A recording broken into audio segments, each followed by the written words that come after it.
Sa tanong patungkol kay Chavit Singson, ang gusto po ng Pangulo ay managot ang lahat na maaaring managot at lahat na maaaring sangkot sa marahas na nangyari. Iilan lamang, pero naging marahas ang ilan sa naging rally nitong linggo.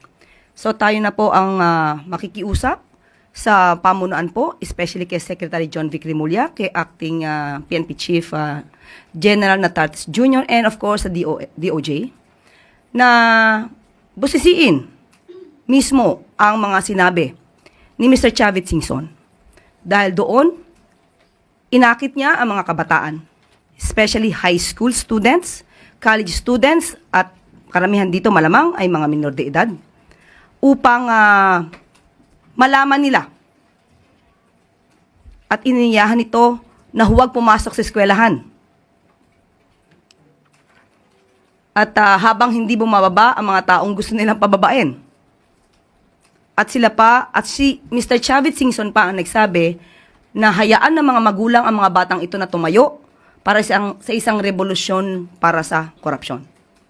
So, dapat maimbestigahan ito upang malaman kung siya ay maaaring makasuhan ng inciting to sedition.